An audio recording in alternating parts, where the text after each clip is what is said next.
For the first time since 2013, for only the third time in the last 50 years, and for the ninth time in the history of the Baseball Hall of Fame, no one is going to go into Cooperstown this year. That is the result from the election or the voting that that was just announced a little while ago.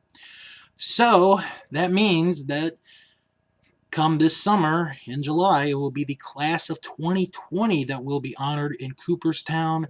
There was no special committee this year because of COVID-19. Thus, it will be Marvin Miller, Ted Simmons, Larry Walker, and Derek Jeter that will get their big weekend in Cooperstown. Want to go over. There's a lot of things I want to talk about. The first thing is the results, and Curt Schilling had the most votes of everyone who received votes. He had 285 votes, 71.1%. He fell 16 votes short.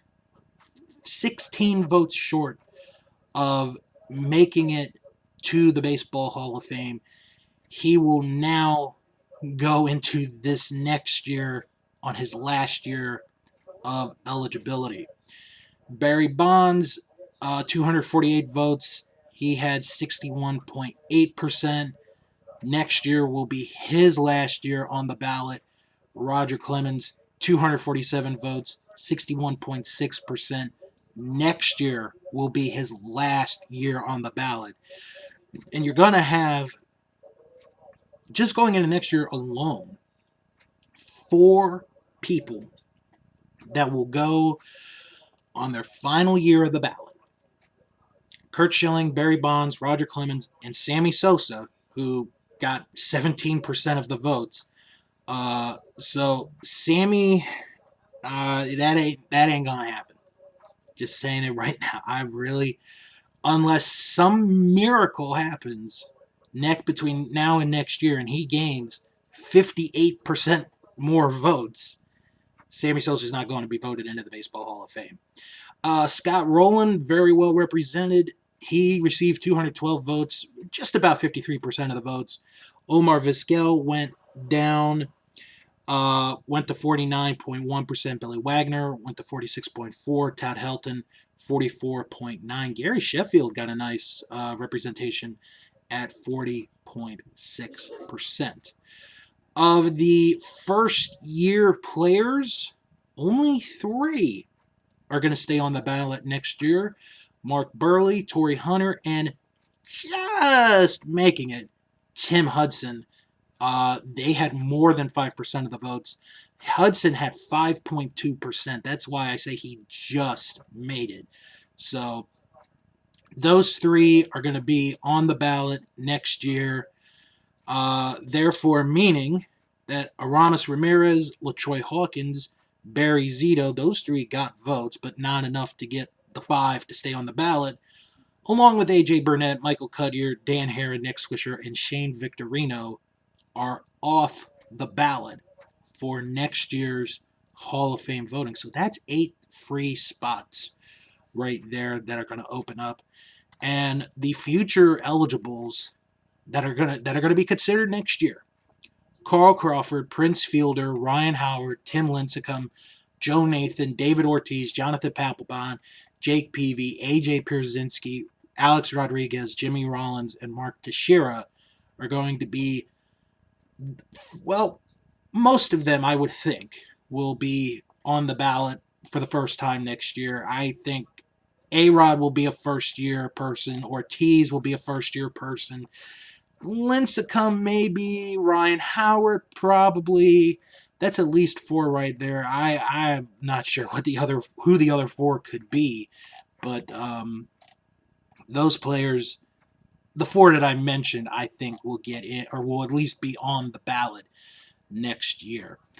As far as just the overall result go, I'm not disappointed.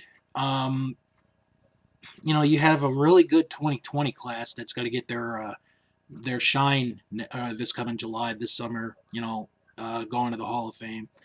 But this ends a very interesting streak because we had a 7-year period where the writers elected 22 players into the Baseball Hall of Fame, the most over any such period in history.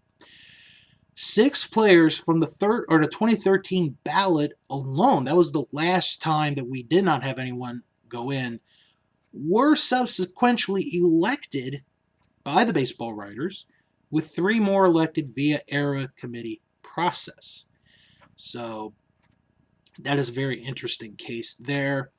And I just got a thing on my phone. Curt Schilling says that he wants off the Hall of Fame ballot.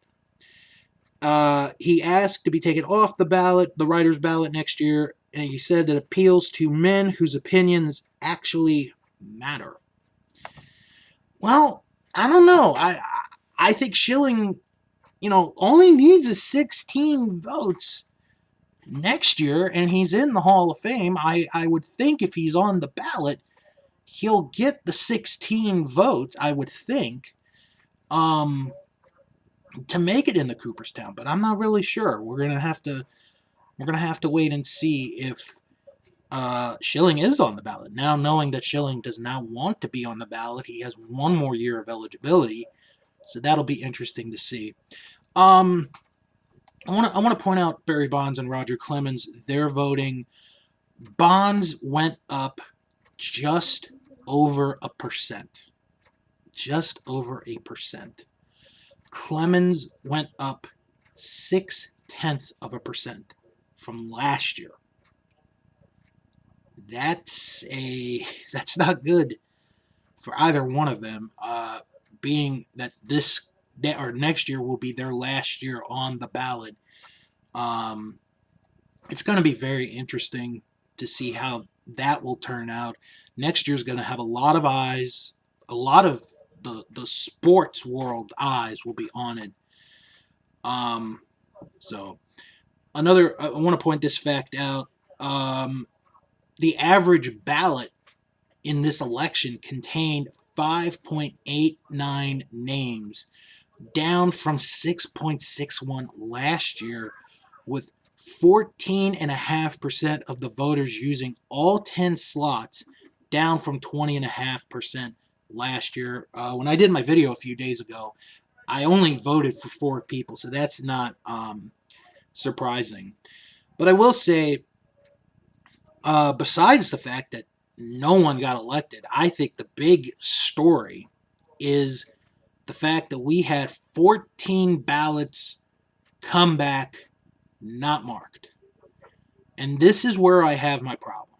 And I understand that there are writers that are probably protesting. I understand that, and I, respect that they are doing this.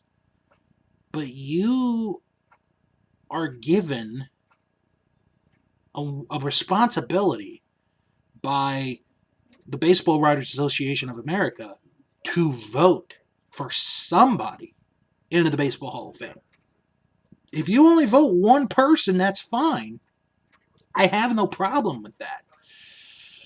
But if you're just going to be doing, if you're going to do this voting and you're going to end up not voting for anybody unless, you're medically, unless you're like medically excused, then I don't think you should have the right to vote in this situation in the Baseball Hall of Fame. I really don't. The fact that we had 14 writers not vote, and I will be very interested to know who the 14 were that did not vote. I would take them off. Give me 14 people that are willing to vote. Give me 14 people, 14 writers that want to vote, that want to help induct players into the Baseball Hall of Fame. You're just taking up space, that's how I feel. But it is what it is. Nobody got voted in. which had been the talk for the last day or two, so kind of not surprising. Just disappointed that these 14 writers didn't vote for anybody. If you're going to vote for anybody, give somebody a vote. But that's just me. Maybe that's just who I am. I just would have voted for anyone, even if they didn't deserve a vote. Throw away your vote.